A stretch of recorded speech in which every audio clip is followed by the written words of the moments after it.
Bakit ko nga ba iniwan ang Cape Fear?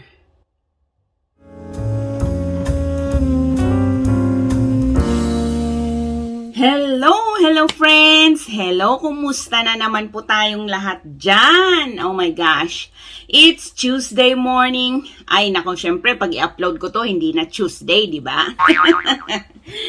Pero hello, good morning, good afternoon, good evening. Sana naman po kayo nandun. Welcome back again. This is Nurse Annie again and welcome back to my channel. And of course, to those of you who don't know, this channel is all about my nursing life, my nursing adventure, my American dream, and everything in between. So if you want to be inspired, motivated, or just want to be entertained, then don't forget to hit that subscribe button and connect with us, okay? So ngayong araw, parang medyo sensitive, hindi naman sensitive, pero parang medyo may ano sa akin, may weight yung pag-uusapan natin ngayong araw. Kasi napakadaming nagtatanong sa akin, bakit ko nga ba iniwan ang Cape Fear? Why did I left Cape Fear? Cape Fear, I said, wala akong masamang tinapay sa Cape Fear, diyan ako nagsimula, diyan mas lalong na-hone yung skills ko as a nurse, kasi nasa step down nga ako dati. Yan yung pinakaunang ospital nung dumating ako dito sa Amerika. Syempre parang yan yung foundation ko ba dito sa Amerika, nang nag-nurse ako sa Amerika. Pero ang daming nagtatanong, basta pag may nasalubong ako, ba't mo iniwan ang Cape Fear? Ba't mo iniwan ang Cape Fear? Ganon ang mga tanong. Sabi ko, nako po, parang medyo.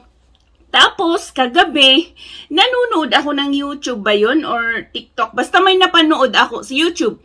Sa YouTube na isang black nurse. Black nurse siya na vlogger din, na about sa bullying sa workplace, sa mga nurses. Sabi niya, usually ang nangyayaring mga bullying daw sa mga ICU, kasi parang feeling nila ang gagaling nila, parang ganun daw. Tapos, sabi niya doon sa video, black nurses are more prone to bullying daw sa workplace, sa healthcare setting. Pero, I just wanted to, kung meron lang akong power, gusto ko din sabihin na hindi lang black nurses, pati tayong mga Asian, mas lalo nga tayong mga Asian, di ba? Lalo at hindi naman tayo matatas mag-English. Nako, usong-uso dito ang discrimination, ang bullying, mga ganyan, lalo sa ating mga Asians, di ba? And to think na international nurses nga tayo, na ibig sabihin, hindi lang naman tayo very new sa nursing profession, pero may nabubuli pa din, may mga ganyang instances pa din. So, parang sabi ko, nako, parang it struck me to the core. Parang ganun yung pinapanood ko kagabi. Sabi ko, parang gigil ako kagabi nung pinapanood ko yun. Sabi ko, nako, ang Amerika talaga, hindi naman ang Amerika usually, ang mga tao talaga, may mga tao talaga na akala mo sila yung malakas, sila yung matalino, sila yung nambubuli sila sa mga kapwa nila. Kahit nga mga new nurses sa setting, di ba, sa ospital, kahit siguro sa ospital, kahit sa ang profession, siguro kahit sa ang workplace, pero that is more, healthcare workers are more prone nga. Siguro dahil sa katoksikan o ewan ko kung anong mga dahilan, pero usong-uso din yan dito. Tayo ng mga international nurses, kapag bago tayo, probably we don't actually acknowledge that we are being bullied. Pero kapag sila ang nagawan ng ganon, Diyos ko, magpa-file na yan ng kaso, mga ganyan, di ba? Pero tayo, kiber lang, kasi lalo mga bago tayo, ayaw nating mawalan, ayaw nating mawalan ng trabaho. My gosh, it will be more stressful sa atin kapag matanggal tayo sa work or mga ganyang kaso, So talagang sabi ko, naku, gigil ako. Gagawin ko talaga yung video. I really do not want to talk about why I left Cape Fear, Sinasabi ko naman dati yung hindi lang naman iisang rason.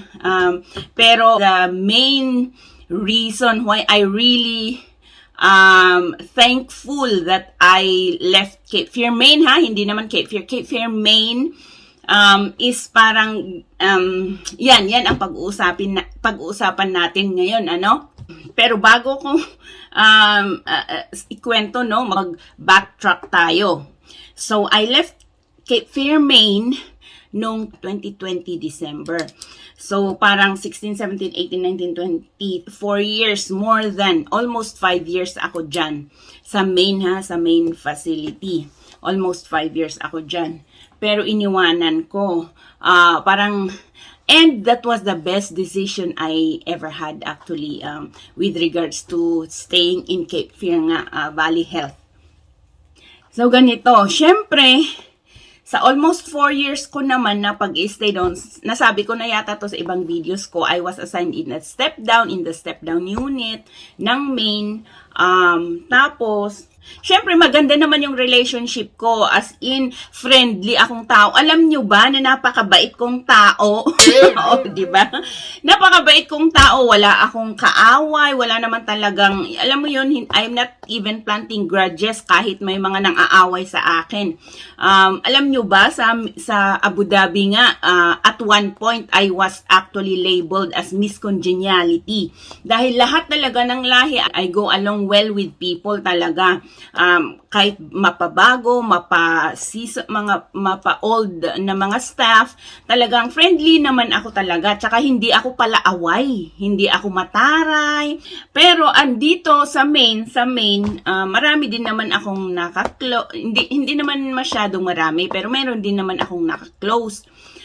So anyway, meron itong bagong nurse na very new nurse. Diyan nga yata nag-OGT ba sa atin sa Pilipinas? Anong tawag? Clinicals ba yung tawag? Diyan nga yata siya nag-clinicals. So kabago-bago niya talaga na nurse. So nung time na yun kasi, nung pandemic na yan, even before naman ng pandemic, nagcha-charge na ako. So nagcha-charge role na ako. So, yung bago na yan, naging kaibigan ko pa. Siya talaga yung naging pinaka-close ko nga nung time na yun.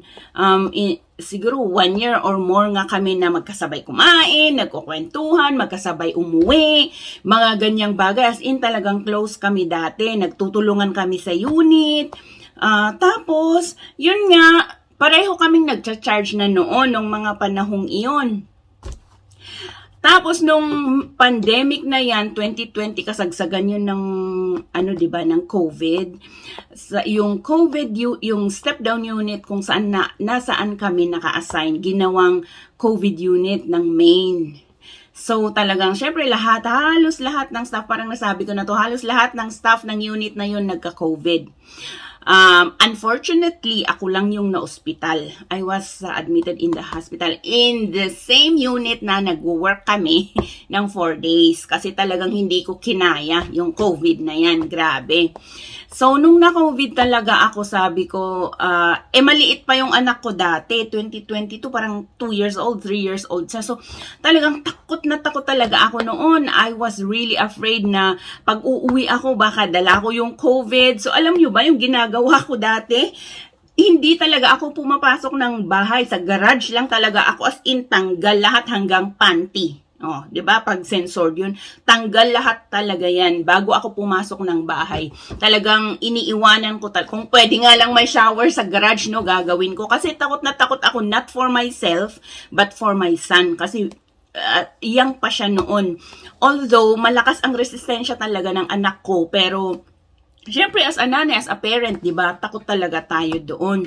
So, anyway, yun nga, COVID, na-COVID ako, nag-leave ako ng 2 months, almost 2 months akong naka-leave nung na-COVID ako dyan, nung 2020. So, nung bumalik ako, sabi ko, naku, iiwanan ko na tong unit na to, kasi ayaw ko nang maulit yun. Kasi para sa anak ko, ayaw ko nang maulit. Dahil ginawa ng COVID unit yung step down. So, ayaw ko nang maulit na magka-COVID ako. Tapos, everyday na lang napapasok ako. Alam nyo ba, ini-enjoy ko. I am not one of those nurses na ayaw nang pumasok. Ever since naman, I have been in the workforce. Nung time na yun, 2020, I have been a nurse, a registered nurse for almost 19 years.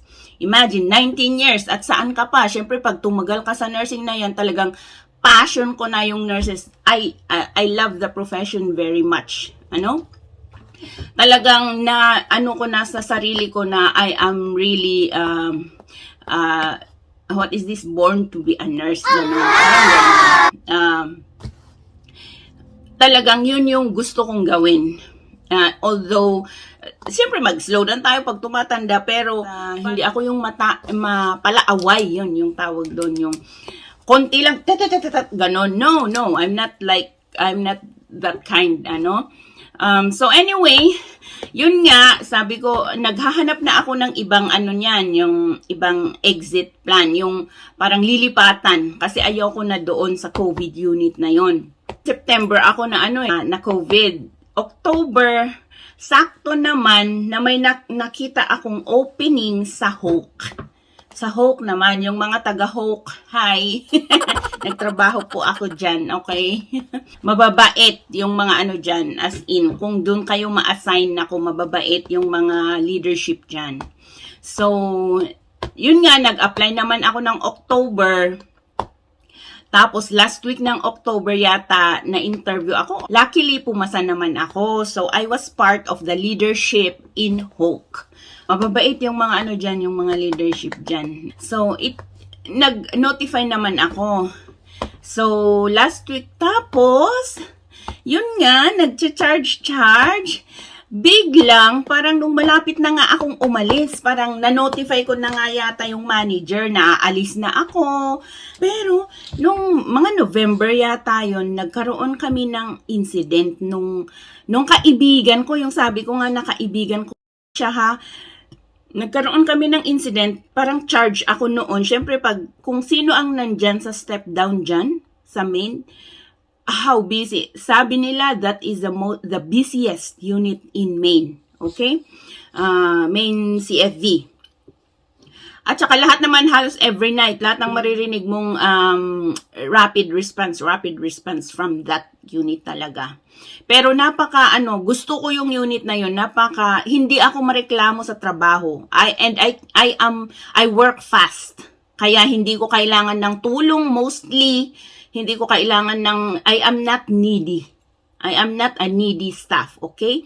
Dahil kaya kong gawin ang trabaho ko. Siyempre, I'm not telling na kailangan ganun kayo, no? But, hindi ako yung laging Alam mo na, may mga nurses na, Diyos ko, konting-konti lang, tatawag pa ng ganito, ganyan, kung pwede mo namang gawing mag-isa. Lalo noon, at walang masyadong staff, short staff nga, tapos ang daming, as in, kung ma-imagine nyo lang nung kasagsagan ng pandemic, alam nyo na kung ano yung ibig kong sabihin.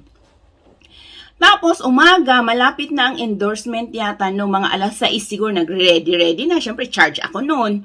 Kasi yung nurse na yun, napapansin naman naming lahat na masyadong malapit siya sa mga NP na nandun. Kasi sa nurses station, may NP, may place na upuan ng mga computer, may upuan yung mga nurse practitioners, yung mga PAs, nandyan lang sila.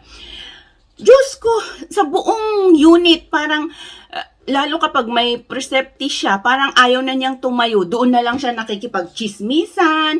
Akala niya, close sila. Parang ganun ba? Ang sinasabi naman ng mga tao. Hindi ko pinapansin kasi ako pag nasa trabaho ako, I don't care about you. Basta ako, ginagawa ko yung trabaho ko ng tama at naasikaso ko yung mga pasyente ko at tumutulong naman ako pag kailangan ng iba, di ba? Hindi ako yung yung chika-chika, nakipag-marites sa ibang nurses. No, I'm not that kind. So siya, andun lang, Diyos ko, nandun lang sa sulok ng mga NPs, ng mga providers, nakikipagkwentuhan. Tapos, ewan ko kung anong nangyari, hindi ko na talaga masyadong matandaan ang mga pangyayari, pero mag-alas 6 na, nagpe-prepare na kami. Tapos may sinabi yata ako sa kanya. Tapos ba naman sa station mismo, sa station ang daming mga staff na, nandun yung NP, ganyan. Parang sinabihan niya ako na, ikaw kaya ang gumawa, sabi niya yata sa akin, hindi ko na talaga matandaan, pero parang in the sense na, ikaw kaya ang gumawa, nakaupo ka nga lang dyan pa-charge ka, nakaupo ka nga lang dyan Oh my God, Diyos ko, nagpintig yung tenga ko, yung dugo ko tumaas sa ulo ko, pero alam nyo na, calm pa rin ako kasi, Diyos ko, ang babaeng ito, ang malditang babaeng yun, sabi ko, Diyos ko na, mismo siya nagcha-charge at alam niya kung gaano kabisi. Alam nyo kapag charge ka, hindi lang naman dahil charge ka, wala ka nang ginagawa. Alam nyo ba na kapag charge ka, you have all the patience. Lahat ng census ng floor nyo, patient mo yan. Ikaw ang puntahan ng mga tao, di ba? Lalo pa nga dito, ha? Kapag charge ka, yung konting-konti lang pupuntahan ka ng mga bedside nurses. Ano ba yan? Ba't hindi mo ba yan magawa kahit ikaw lang? Parang ganon. Diyos ko, ikaw talaga lahat. So lahat ina-absorb mo. Ikaw ang nag-guide. Ikaw lahat ang Alam mo yun, ikaw yung puno kasi sa unit eh. Tapos sasabihan niya ako ng ganon na pagod ka na nga. And to think na nagcha-charge yan, dapat alam niya kung gaano kabisi at ano yung ginagawa ng charge dahil hindi lang naman sa pagsusulat, paggagawa ng assignment, hindi lang naman yun lahat. Talagang kailangan i-round mo yan every now and then, 'di ba? Titingnan mo yung mga pasyente, titingnan mo yung mga staff kung may mga kailangan sila, tapos sasabihan niya ako ng Diyos ko, sabi ko, na high blood talaga ako noon. Dinig na dinig ng lahat ng tao sa nurses station, Diyos ko. Napatanga na lang ako, napatingin ako sa kanya ng ganyan kasi friend ko kaya yun, as in siya yung pinaka-close ko nung time na yun, tapos gaganyanin niya ako, hindi talaga ako makapaniwala. Alam mo yung PA na nandun sa harap niya, tumahimik na lang, nagtinginan na lang kami. Kami na nga lang, dalawa yung nagtinginan, tapos gumanyan na lang kami. O, di ba? Alam na this, parang ganun. Pero grabe talagang ano ko nun. Talagang sabi ko, ano ba to kaibigan? Ano ba yan? As in talaga, naghihintayan kami, pauwi. Diyos ko, kumakain kaming pareho, dalawa. Parang sabi ko, ano ba to? Hindi ko alam kung anong meron sa kanya, no? Anong meron sa kanyang nerves. Bakit ganun ang ginawa niya sa akin? Kasi ako kahit na galit ako sa'yo, kahit na galit ako sa'yo kapag kaibigan kita, I value friendship more than anything else, Hindi ko yan magagawa. Siguro, kapag may hindi ako gustong ginagawa mo, pabiro lang nasasabihin ko, pero hindi naman ganun yun. Shit, pahihiyain mo ako sa harap ng mga tao ng ganun? Napatanga talaga ako. Tapos, eto na. So, nagsumbong ako sa manager. Nagsumbong ako, Tapos, sinabi ko lahat kasi yung mga tao sa akin din nagsasabi na si ganito, ganyan. Marami nang nagrereklamo sa kanya. Marami nang nagrereklamo na upo lang siya, kwento-kwento, doon na lang siya sa upuan ng mga providers, hindi na niya ginagawa ang trabaho niya, ganun. Pero hindi kasi kaibigan ko siya eh. Close kami, kaya sabi ko, anuhin nyo na lang, parang ganun ang sinasabi ko. So, sinabi ko lahat na yun sa manager. Ang siste, anong nangyari sa tingin nyo? Wala. Oh my God. Walang nangyari. Sabi niya, ganito, kausapin, hindi ko alam kung nakausap niya. So from then, hindi na kami talaga ayokong makipagplastikan. Kapag ganyan na ayoko sa'yo, ayoko na sa'yo. Alam mo yun, inaano niya ako parang gusto niya akong kausapin, mga ganyan-ganyan. Pero pag ganyan kasi, pag nawalan ako ng gana sa'yo, okay, mind your own business na lang. Ayaw kong makipagplastikan, ayaw kong makipag-usap sa'yo na may ganyan ka pala, may ano ka pala sa akin. Pero yun, Diyos ko, tapos mula noon, sabi ko talaga mga last days ko na doon kasi buti na lang naman, ang naisip ko noon, buti na lang nakapag-apply na ako sa HOKE. Nakapag-apply na ako sa HOKE at natanggap ako sa HOKE. Nakapag-notify na ako kay manager na aalis na ako ng ganito. So, sabi ko, ay naku, timing talaga. It's a blessing in disguise talaga. Kaya nga, lagi ko talagang pinagpapasalamat sa Diyos. Alam nyo, yung mga events happen for a reason talaga. Things happen for a reason. Believe me, lahat talaga ng mga pangyayari sa buhay, kahit sasabihin mong ang bigat-bigat na sa loob, alam mo yun, parang stress na stress ka na, pero things happen for a reason. I believe that. Kasi mula nung umalis ako ng Pilipinas, nung 25 years old ako, parang lahat na lang nangyayari sa akin, may kapalit na maganda. Lahat ng mga negative, may kapalit na maganda. So sabi nga nila, every door that closes opens another door. Or every window that closes opens another window. Ganun, di ba? So, sa mga naghihintay dyan ng kanilang, na mag-move on ang kanilang, ng kanilang application, just hang tight. At saka, better yourself. Alam nyo, kaya, okay, i-end natin yung kwento ha. Kaya ganun, hindi na kami nagpansinan, wala na, tapos pumunta na ako ng Hoke, naging resource nurse ako ng Hoke, for 2 years nandun ako. So, nung habang nasa Hoke ako, Diyos ko, ang mga friends ko, ang mga kasamahan ko naman sa step down, yung mga malalapit din sa akin, nakikipagmarites at tawagan ako, sasabihin, si ganito, si ganito, si ganito. Tapos, alam nyo ba, within few months, umalis na yung PA, umalis yung NP ng panggabi, yung panggabi na PA, kasi malapit din sa akin yun eh, kaibigan ko nga yung NP na yun, hanggang ngayon kaibigan ko siya. Pero umalis na sila, alam nyo kung bakit? Dahil sa kanya. At saka mismo yung friend din, yung pinaka-friend nung babaeng yun, yung babaitang yun, nasa step down, umalis din after few months, pumunta ng ICU. And the last thing I've heard, lumipat daw yung babaitang yun sa ICU. Alam nyo ba, sabi ko nga, I'm pumped up kapag naiisip ko yun. Kasi napakabago niyang nurse talaga. Doon nga yata siya nag-clinicals.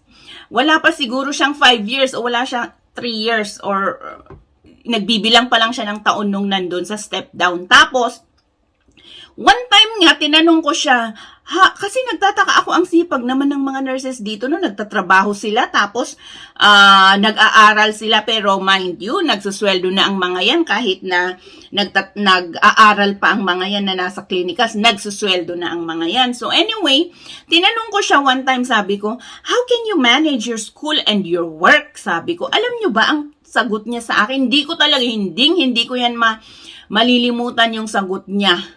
Sabi niya, no, I have my husband. Siya daw lahat ang gumagawa. Siya usually ang gumagawa ng mga assignment niya. He is the one doing the research, ganyan. Wala nga, tayo nga sa Pilipinas, nagkakandara pa tayo kapag nasa school pa tayo, 4 years yun, magkakandara pa ka as a nursing student para lang mapasa mo yung Bachelor of Science in Nursing. Tapos dito pwedeng ganyan. Kasi dito may online siguro, hindi ko alam ang technicalities ng nursing school dito. Pero sabi niya talaga yung ganun, sabi ko, shucks, paano siya natututo ng ganun? Ganun ba talaga ang mga estudyante ng nursing dito? May mga kaibigan akong nurse na dito nag-aral, dapat pala tanungin ko sila, Kasi sabi niya talaga sa akin, no, my husband helps me, he's the one who is doing the research. Oh my God, sabi ko. Ganun ba yun? Ibig sabihin, paano mo natututunan yung mga bagay in theory, di ba? Kapag siya ang gumagawa. Bakit nurse din ba ang husband niya? No.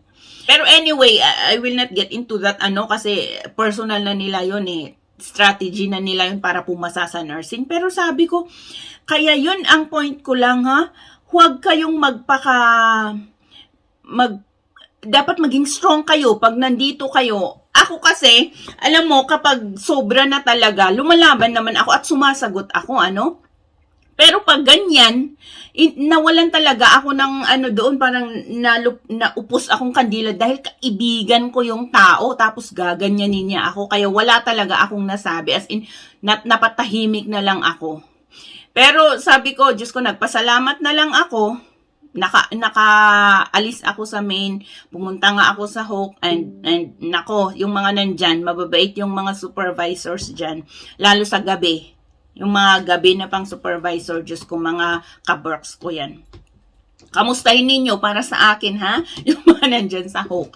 Pero, Diyos ko, naisip ko lang na i-share ito, hindi ko talaga ito pinag-usapan. But of course, other than that thing, lumipat din ako kasi nga sabi ko, hindi naman nangyari yun before ako nag-apply ng ibang sa Hoke eh.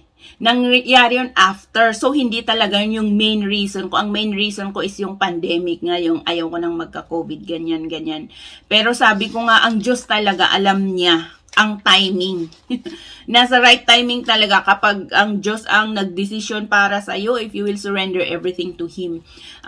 Tama lang talaga yung nangyayari sa buhay mo. Pero minsan kahit bakit ganito?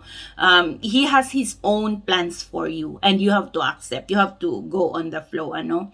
Naniniwala ako dyan. So sa mga nandyan sa sa main na sabi toxic, ganyan, magbabago din yan, masasanay ka, or dapat matuto kayong makipaglaban. Okay?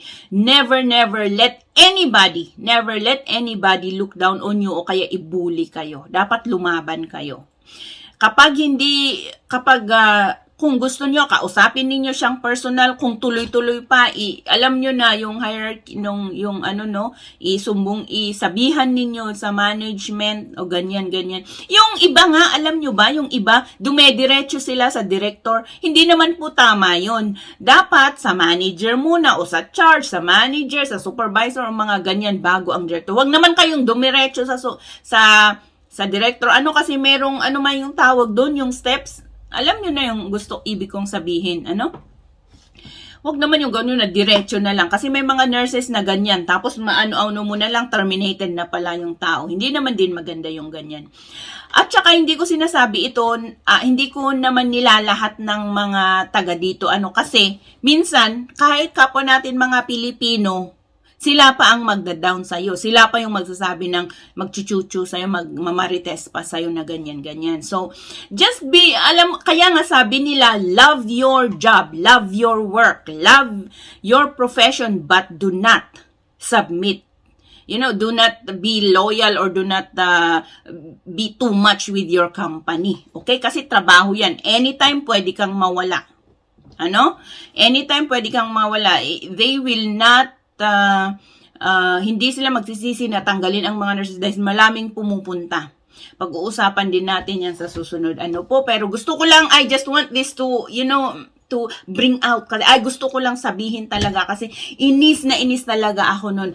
I learned the hard way, na dapat ipaglaban mo kung ano ang tama. Kung kahit na hindi tama, kahit nasa mali ka, pero hindi naman kapag mali ka, acknowledge mo na mali ka, pero huwag mong pababayaan na may mangbuli sa'yo. Yan ang point doon.